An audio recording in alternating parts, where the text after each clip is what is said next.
जिस तरीके से लालू प्रसाद जी ने कहा कि आप दूल्हा बनिए, हम लोग बाराती चलेंगे। अच्छा, मतलब इशारा वहाँ था प्रधानमंत्री, इशारा लालू प्रसाद जी का वही था। वही था। अच्छा, मतलब लोग समझ रहे हैं कि शादी की बात कही जा रही है कि आप दूल्हा बनो, हम लोग बाराती। राजनीति में आपको पता है कि ट्विस्ट होता है, कुछ ना कुछ बोलने पे कोई ना कोई उसका मतलब निकलता है। 100% राहुल गांधी पीएम बनेंगे और लालू जी का कहने का मकसद भी यही था। जब पूरे विपक्ष को जोड़ने की बात कही जा रही है और टारगेट है कि इस बार बीजेपी को हराना है, तो फिर असदुद्दीन ओवैसी को क्यों छोड़ दिया गया, ये इस पे लोग सवाल कर रहे हैं। अगर सारे विपक्ष को इकट्ठा करते, उसमें असदुद्दीन ओवैसी साहब आते, तो 16 पार्टी जो थी ना वो अलग होती। असदुद्दीन साहब का मुद्दा ऐसे मीडिया चलाती आज तक, ABP, जी न्यूज़, कि ऐसा लगता देश के अंदर तूफान आ गया। AIMIM अगर वो उम्मीदवार खड़ा कर देती है तो लोग तो ये भी कहेंगे ये बीजेपी की बी टीम है, आखिर महागठबंधन को हराने के लिए जो है इन्होंने उम्मीदवार खड़ा किया, ये भी तो आरोप उन पे लग जाता है। देखिए, ऐसा है, असदुद्दीन साहब पूरे बिहार में नहीं पूरे देश में चुनाव लड़े, हम लोग को कोई फर्क नहीं पड़ता है। लोग समझते हैं, जानते हैं ये क्षेत्र प्रो कांग्रेसमैन है,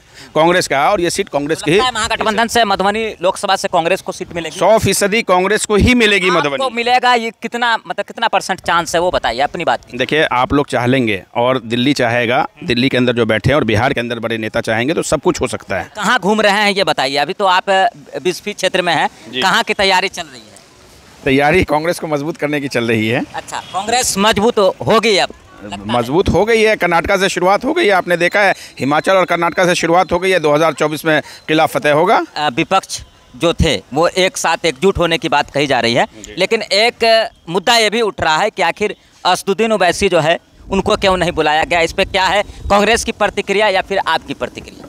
देखिए, मेरा ये कहना है कि असदुद्दीन साहब एक काबिल बैरिस्टर हैं, बहुत बड़े लॉयर हैं, वो लोग उनको लाइक भी करते हैं, लोग उनके फॉलोवर भी बहुत हैं। लेकिन आज का माहौल जो देश का 9 सालों से जो भारतीय जनता पार्टी ने बना रखा है, उसके लिहाज से उसको देखते हुए असदुद्दीन साहब को इस तरीके का बड़ा जलसा और इस तरीके की जो बातें करते हैं, कंटेंट उनका अच्छा होता है, बहुत सारी लॉजिक वाली, बहुत मतलब जो चीज़ कानून कहता है, संविधान कहता है, बाबा अम्बेडकर साहब कहते हैं, बात वो कहते हैं। लेकिन कहीं ना कहीं हमारे एक दूसरे भाई जो होते हैं उनको कहीं ना कहीं उनसे तकलीफ़ होती है। तो जब किसी को तकलीफ़ हो तो उस बात क्या बोलते हैं जो तकलीफ़ होती है? देखिए, आज के माहौल में बहुत सारी चीज़ों को एक मुद्दा बना दिया जाता है, मीडिया के माध्यम से राई का पहाड़ बना दिया जाता है। तो इस चीज़ पहाड़ तो बनेगा ना जब पूरे विपक्ष को जोड़ने की बात कही जा रही है और टारगेट है कि इस बार बीजेपी को हराना है, तो फिर असदुद्दीन ओवैसी को क्यों छोड़ दिया गया, ये इस पे लोग सवाल कर रहे हैं। अगर सारे विपक्ष को इकट्ठा करते, उसमें असदुद्दीन ओवैसी साहब आते, तो 16 पार्टी जो थी ना वो अलग होती। असदुद्दीन साहब का मुद्दा ऐसे मीडिया चलाती आज तक, ABP, जी न्यूज़, कि ऐसा लगता देश के अंदर तूफान आ गया। वो सारे मुद्दे भटक जाते और असदुद्दीन साहब फ्रंट पे रहते, जिससे भारतीय जनता पार्टी को उससे बहुत ज़्यादा फायदा होता है असदुद्दीन ओवैसी साहब को दिखाकर। AIMIM उम्मीदवार खड़ा कर देती है तो लोग तो ये भी कहेंगे ये बीजेपी की बी टीम है, आखिर महागठबंधन को हराने के लिए जो है इन्होंने उम्मीदवार खड़ा किया, ये भी तो आरोप उन पे लग जाता है। देखिए, ऐसा है, असदुद्दीन साहब पूरे बिहार में नहीं पूरे देश में चुनाव लड़े, हम लोग को कोई फ़र्क नहीं पड़ता है। लोग समझते हैं, जानते हैं, और जो आपको पता है जो मजबूत पार्टियां होती हैं, जो सेकुलर पार्टी है, लोग देखकर वोट देते हैं। एक पर्टिकुलर एक पॉकेट में चुनाव, जैसे आप किशनगंज में लड़े, पॉकेट में चुनाव लड़ते हैं और कहीं ना कहीं पोलराइज करने की कोशिश करते हैं और वोट डिवाइड होता है, वो नहीं करना चाहिए उनको। मैंने कहा ना, जो आज का वो उनका भाषण अच्छा होता है, कंटेंट अच्छा होता है, लेकिन जो चीज़ बोलते हैं उससे पोलराइज होता है, उससे कहीं ना कहीं जो सेकुलर जमाते हैं उसका नुकसान होता है। अच्छा, अमित शाह गृह मंत्री बोलते हैं कि जो विपक्ष एक साथ जुट हुए हैं वो फोटो सेशन है। नहीं, वो तो बोलेंगे ना, उनका काम है बोलने का, उनका काम है। अब उनकी 2024 में नैया डूबने वाली है तो कहीं ना कहीं वो बोलेंगे कि 2024 में नैया 2024 में 100% नैया डूबने वाली है भारतीय जनता पार्टी की,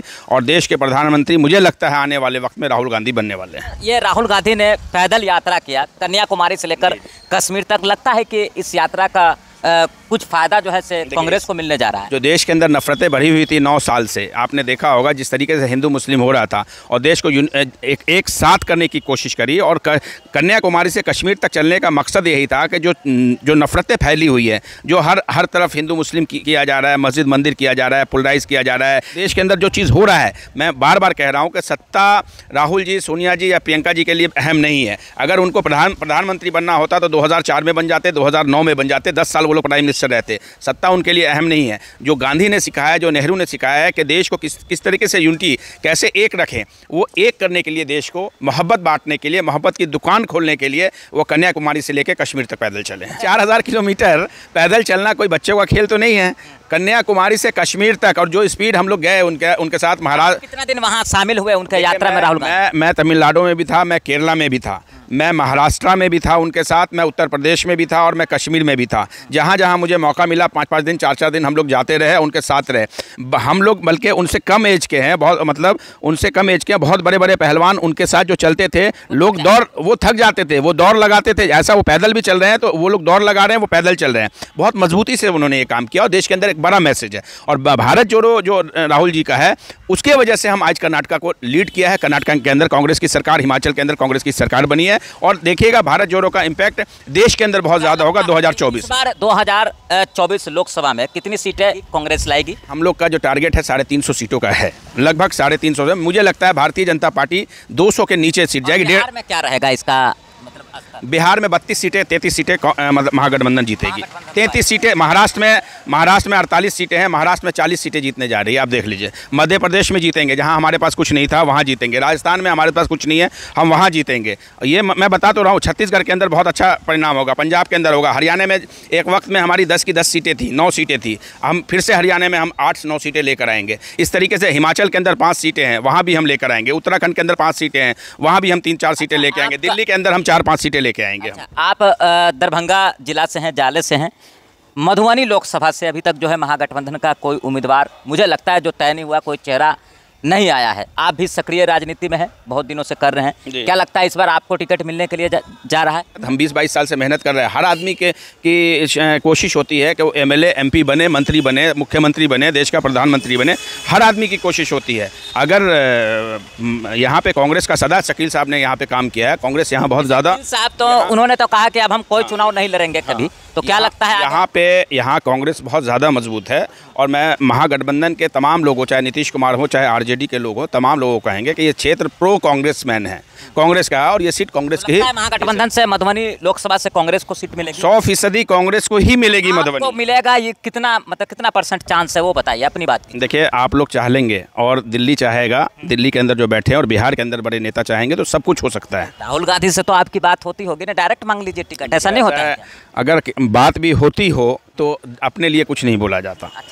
अपने लिए कुछ नहीं बोला जाता, आप लोग बोलेंगे तो ही काम। तो आप काम कर रहे हैं, जिस तरह एक्टिव हैं आप पॉलिटिक्स में, तो क्या ये खबर वहाँ तक पहुँचती है, राहुल गांधी तक? बहुत आजकल सोशल मीडिया का ज़माना है, देखते सब हैं, सब देखते हैं कौन कितना एक्टिव है, वो सब चीज़ दिखता है। मतलब वो अपने कार्यकर्ता को भी देखते रहते हैं, कौन क्या कर रहा है? वो बहुत, उनको जितना नॉलेज है, जितनी जानकारी उनको है, किसी को नहीं है। लोग कुछ भी बोलें, लेकिन जितनी क्षमता समझने की उनके अंदर है, शायद किसी के अंदर नहीं है। बहुत ज़्यादा समझ है राहुल जी, प्रियंका जी के अंदर। एक वर्कर क्या कर रहा है सब पता है। तो ये हमारे साथ अभी बात कर रहे थे मोहम्मद नौशाद, जो दरभंगा के जाले विधानसभा क्षेत्र से हैं, कांग्रेस के एक सक्रिय कार्यकर्ता हैं और AICC के सदस्य हैं। तो ये वीडियो आपको कैसा लगा कमेंट के माध्यम से ज़रूर बताइएगा। आप देख रहे थे VOH 24 न्यूज़। मैं फैज़ आलम, बहुत बहुत शुक्रिया, धन्यवाद।